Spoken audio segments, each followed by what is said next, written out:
Hi hello నమస్తే welcome to social post TV. నేను మీ anchor పప్పు. ఈరోజు మనం స్పెషల్ గెస్ట్ ఉన్నారు. ఆ గెస్ట్ ఎవరో కాదు, మన senior journalist and cinema critic Immandi Ramarao garu మనతోనే ఉన్నారు. కొన్ని సినిమా పరంగా కొన్ని డౌట్స్ ఉన్నాయి మాకు, అది సార్ని అడిగి తెలుసుకోవడానికి ప్రయత్నిద్దాం. నమస్తే సార్. నమస్తే బాబు. ఎలా ఉన్నారు? బాగున్నాను. ఓకే. అండ్ చూస్తే చాలా వరకు మూవీస్లో చూస్తే, అంటే మూవీస్లో అంటున్నా, మూవీస్ ఫీల్డ్లో అంటే సినిమా ఫీల్డ్లో చూస్తే రకరకాలుగా వార్తలు వస్తూనే ఉన్నాయి, అది అవుతున్నాయి. దాంట్లో మన సురేష్ కొండేటి గారు జర్నలిస్ట్, తను కూడా వెళ్ళడం జరిగింది, కొన్ని కార్యక్రమాలు అటెండ్ అవ్వడం, ఆడియో లాంచ్లకు వెళ్ళడం జరిగింది. కానీ ఆయన దుష్ప్రవర్తన, కొన్ని క్వశ్చన్స్ కరెక్ట్గా వేస్తలేడనే ఉద్దేశంతో తనకు బ్యాన్ చేయడం జరిగిందని అంటున్నారు. తనకి తానే చేసుకున్న పనియా, లేకుంటే ఇది వేరే వాళ్ళు ఎవరైనా దీనిలో చేశారా సార్? ఇక్కడ ఒక విషయాన్ని చెప్పాలండి. అది ఎవరు కూడా ప్రశ్నలు అడిగినంత మాత్రంలో బ్యాన్ చేయడం సరికాదు. జర్నలిస్ట్ పని అయింది కదా, అది తెలివైన ప్రశ్న, తెలివి తక్కువ ప్రశ్న, ఎలాంటి ప్రశ్న అన్నది వాళ్ళు ప్రేక్షకులు నిర్ణయిస్తారు, అంతే కదా. ప్రేక్షకుల మనసులో ఏదైతే ఉందో వీళ్ళు ప్రేక్షకులకి అందుబాటులో ఉండేలాగా, ప్రేక్షకులకి కనెక్ట్ అయ్యేలాగా ప్రశ్నలు వేయాలి. ఏ ప్రశ్న వేసినా పర్వాలేదు, అది ప్రేక్షకుడు తాలూకు అనుమానమే. కనుక ఆ ప్రశ్న వేసినంత మాత్రంలో సాటి జర్నలిస్టులో లేకపోతే ఇంకెవరైనా వారి పేర్లు మనకెందుకు, బ్యాన్ చేయడం అన్నది సరికాదు. ఓకే. ఇక్కడ ముఖ్యంగా సినిమా జర్నలిస్టులో ఒక యూనిటీ ఉందా అంటే అది లేదు. నేను స్పష్టంగా చెప్పదలుచుకున్నాను. ఎందుకంటే ఒక ఉదాహరణ మీకు చెప్పాలి. నేను బాగా ఘాటుగా విమర్శించేవాడిని. దాసరి నారాయణరావు గారి యవ్వనం కాటేసింది సినిమా మీద దాసరి కన్నిపిల్లలను పాడు చేయకని రాశారు, దాన్ని ఓల పోస్టర్లు వేశారు. కానీ ఆయన ఎంత సంస్కారం అంటే, నాకు కనువిప్పు కలిగించావు, నువ్వు సినిమా ఫీల్డ్కి రా అని చెప్పేసి నన్ను తీసుకున్నారు అసిస్టెంట్ డైరెక్టర్గా. ఇంకొక సందర్భం ఏంటంటే, కన్య ఎవరు కుమారి ఎవరు అని చెప్పేసి సినీ హెరాల్డ్ అనే పత్రికలో ఒక రివ్యూ వచ్చింది కన్యాకుమారి సినిమా మీద. నిజానికి ఎప్పుడైతే దాసరి గారు నన్ను అంటే చేరబిలిచారో ఇంకా విమర్శలు మానేద్దామన్న ఆలోచనతో ఉన్నా. అది ఇక్కడ సినీ హెరాల్డ్లో ఇది ఎవరికి తెలియదు, చెప్పాలి. పన్యాల రంగనాథం అనేటువంటి వ్యక్తి కన్య ఎవరు కుమారి ఎవరు అని చెప్పేసి హెడ్డింగ్తో రివ్యూ రాశారు.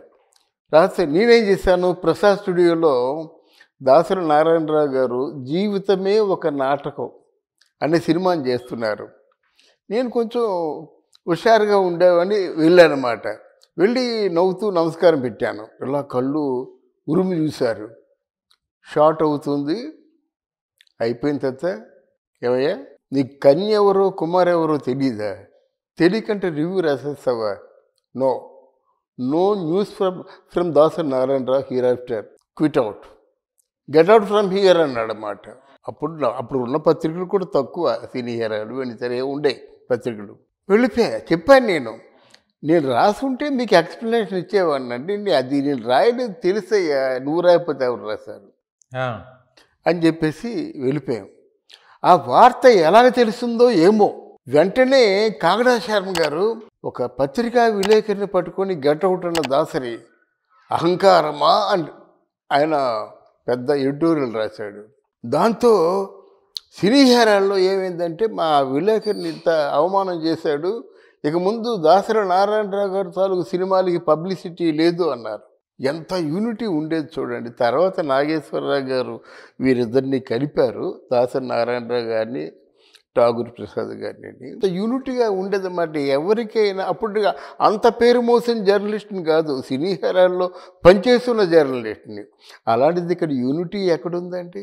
ఓ జర్నలిస్ట్ ప్రశ్న వేస్తే రెండో జర్నలిస్ట్ నవ్వుతుంటాడు అంటే ఏమిటి? తెలివి తక్కువ వాడన్నా తెలివైన ప్రశ్న వేశాడన్నా ఏమిటి? దేనికోసం?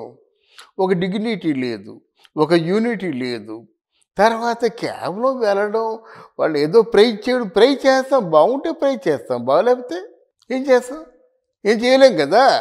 అందువలన ప్రశ్న వేసేవాడిని అందరినీ కూడా బ్యాన్ చేద్దాం, ప్రశ్న వేసేవాడిని అందరినీ కూడా శిక్షిద్దాం అనుకోవడం మాత్రం పొరపాటు. దీన్ని పెద్దలు కూడా ఆలోచించాలన్నమాట. నా దృష్టిలో బ్యాన్ చేయడం కరెక్ట్ కాదండి, చెప్పాలి, ఆయన వివరణ అడగాలి. జర్నలిస్ట్ని బ్యాన్ చేయడం ఏంటి? మిగతా జర్నలిస్టులు దానికి వంత పాడవలసిన అవసరం లేదు కదా. ఇంకొక ఎగ్జాంపుల్ చెప్తా. నేను మొన్న పవిత్ర నరేష్ విషయంలో ఒక మామూలుగా చెప్పానమాట. నేను చాలా బాగా అంటే బాగా చెప్పడం అంటే ఇది కేవలం మిగతా వాళ్ళు ఆచరిస్తే బాగుంటుంది కదా, కొంచెం ఆలోచించుకోవాలని చెప్పాను. పవిత్ర లోకేష్ గురించి చెప్పాను. ఇది ఎంతకాలం నిలబడే బంధం కాదని ఏదో చెప్పాను. దాంతో నాకేంటంటే మిగతా జర్నలిస్టులు తాలూకు అడ్రస్ తెలుసో తెలీదో కొంతమంది పేర్లు రాసి, ప్రధానంగా నా పేరు రాసి నన్ను పోలీస్ కంప్లైంట్ ఇచ్చారు. పోలీసులు నన్ను పిలిచారన్నమాట. అంటే ఏమిటి, ఒక రివ్యూ రాసే పోలీస్ కంప్లైంట్ ఇచ్చేస్తారా? అప్పుడు ఈ జర్నలిస్టులు అందరూ ఏమైపోయారు? నేనే కాదు, ఏ జర్నలిస్టు మీద ఏ కంప్లైంట్ ఉన్నప్పుడు కూడా అందరూ ఇవాళ నాకు వచ్చింది రేపు పొద్దున్న మీకు వస్తుంది.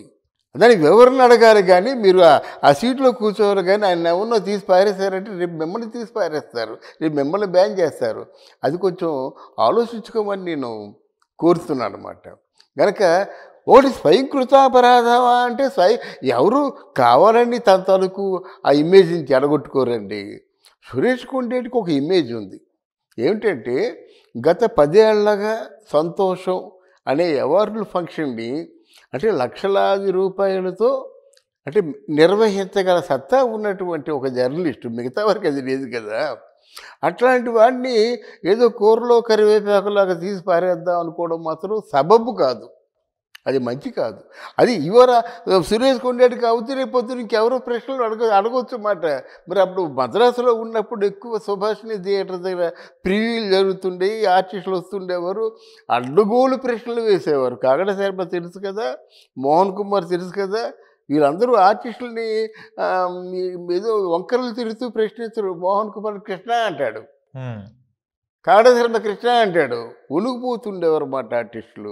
అట్లాంటి పరిస్థితి నుంచి ఈరోజు జర్నలిస్టులకు ప్రవేశం లేదనే బోర్డు పెట్టుకునే దౌర్భాగ్యపు స్థితి వరకు వచ్చామాట. ఎవరో పిఆర్ఓ క్యాసెట్లు పంపించినట్టయితే మనం ఫీడ్ చేసుకోవాలి. జర్నలిస్ట్ వెళ్ళకూడదండి, షూటింగ్ చూడకూడదండి. జర్నలిస్టు సినిమా కుటుంబంలో ఒక సభ్యుడు కాదండి. జర్నలిస్ట్ ఒక నిత్యనే కదండి. ఆయన బ్రతికినంతకాలం ఆర్టిస్టులు పొగుడుతూ లేదా సరిదిద్దుతూ ఆయన్ని నిత్యనెక్కించడమే కదా, ఆయన అక్కడే ఉండిపోతాడు. అట్లాంటి జర్నలిస్ట్నేమో కూరలో కరివేపాకులాగా మామూలుగా పనికిరాని ఒక చీపురు పొలలాగా తీసి పారేయడం ఎంతవరకు సబబు అని ఆలోచిస్తున్నాను అన్నమాట. నాకు సురేష్ కొండేటి నాకు మిత్రుడు కాదు, శత్రువు కాదు, ఒక జర్నలిస్టు. ఈరోజు సురేష్ కొండేటి అయ్యాడు, రేపొద్దు ఇంకోరు అవుతారన్నమాట. నా దృష్టిలో జర్నలిస్టుకి మంచి అవార్డు, ఒక జర్నలిస్టుకి ఎట్లాంటి సత్తా ఉందో ఒక ఉదాహరణ చెప్తాను. ఇవన్నీ పాతపడిపోయిన విషయాలు తెలుసుకోవాలి మీ బోటి వాళ్ళు. అంజలీదేవి నాగేశ్వరరావు గారు ఒక సినిమాలో నటిస్తున్నారు. ఇది నాగేశ్వరరావు గారు చెప్పారు కానీ ఇప్పుడు సందర్భం వచ్చింది కనుక చెప్తున్నాను అన్నమాట. అప్పుడు వాళ్ళలో senior journalist come associate director ఎవరంటే ఇంటూరి వెంకటేశ్వరరావు గారు ఉండేవారు, సీనియర్ మోస్ట్ జర్నలిస్టు. ఆయన కిరిమా అనే పత్రికని స్థాపించాడు. గురుగారు నమస్తే అండి. ఏంటయ్యా?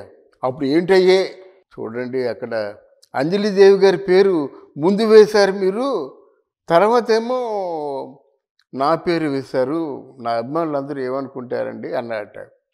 అప్పుడు ఇంటూరి వెంకటేశ్వరరావు గారు చెప్పిన సమాధానం ఏమిటంటే, నీకు ఆ స్థితి ఉన్నప్పుడు నీ పేరు అంజలీదేవి పేరు కంటే ముందు వేసే ఆ ప్రభావం నీ మీద ఉన్నప్పుడు, అది మాకు కనిపించినప్పుడు, ప్రొడ్యూసరు డైరెక్టర్ కనిపించినప్పుడు వేస్తామయ్యా. ఇప్పటికీ అంజలీదేవి స్టార్ అని చెప్పాడట. ఆయన కూడా జర్నలిస్టే కదా, ఆయన పీకి పారేశారా? అందువలన ఇట్లాంటి విషయాల్లో మనం ఏదో అందరూ ఒకేసారి పైబడి అది కరెక్ట్గా ఎందుకు ఇలాంటి ప్రశ్నలు వేస్తామని అడగొచ్చు కదా. లేదా ఈ ప్రశ్నలు మనం పించేస్తున్నాయి, కొంచెం ఆ టోను తగ్గించండి అని చెప్పొచ్చు కదా. తీసి పారేయడం ఏంటండి? అందులో ఒక ప్రముఖ జర్నలిస్ట్, ఆయన ప్రముఖ సినిమా జర్నలిస్టు. అంటే ఆ విలువలు ఉన్నాయా లేవా తీసి పక్కన పెట్టండి. ఎందుకంటే ఇంతవరకు మెయింటైన్ చేస్తున్నాడు, కొంతమందిని పోషిస్తూ ఉన్నాడు, కొన్ని ఫంక్షన్లు నిర్వహిస్తూ ఉన్నాడు, ఆ సినిమా జర్నలిజం పని మీదే ఉన్నాడు. అట్లాంటి వాడిని మేము బ్యాన్ చేశామని చెప్పడం మాత్రం సబబు కాదని నా వ్యక్తిగతమైన ఉద్దేశం. ఇలాగ ఎవరు చెప్పకపోవచ్చు కానీ మనం చెప్పాలి. ఇప్పుడు నాకేముందండి నా మీద, నన్ను ఎవరు పీకేయవలసిన అవసరం లేదు, నన్ను ఎవరు బ్యాన్ చేయవలసిన అవసరం లేదు. బ్యాన్ చేసినా నా వల్ల తెలుసుకోవలసిన సమాచారం ఉందంటే పిలుస్తారు, లేదా మానేస్తారు. I don't mind also. కానీ ఇది కరెక్ట్ కాదని నా ఉద్దేశం. ఓకే.